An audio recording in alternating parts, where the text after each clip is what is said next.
besides them and waving and shouting above the roar of the river to family members on the other side.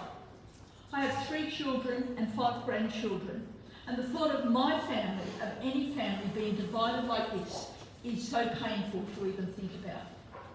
Many other stories from the refugees I met on that visit were harrowing to hear, about disappearances, pellet gun shootings and beatings by Indian troops. The pain they spoke about stretches back for decades. On August 5 last year, life became much harder for the people of Kashmir and Jammu. Without warning the public, without reference to the Kashmiri public, the Parliament, or the Indian Parliament, the Modi government completely took over this region. The Indian government removed Jammu and Kashmir's statehood and special status. This means Kashmir can no longer make its own laws, have a flag, or its own constitution. Kashmir and Jammu are now completely ruled from Delhi. India enforced a curfew and a communications blackout on Kashmir and Jammu.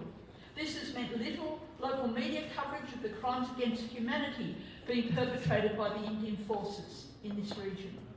It is a fair assumption that with 50,000 additional Indian troops sent to Kashmir and Jammu in early August, which takes the total number of Indian military personnel to around 800,000, that the number of crimes have escalated.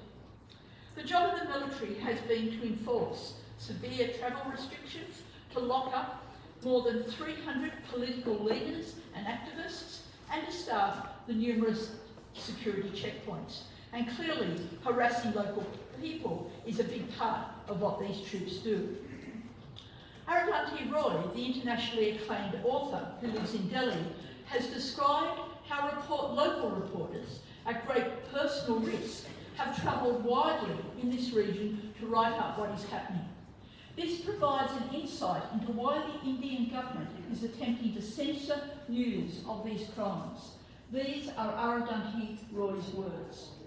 The news was of nighttime raids, of young men being rounded up and beaten for hours, their screams broadcast on public address systems for their neighbours and families to hear, of soldiers entering village homes and mixing fertiliser and kerosene into their winter food stocks.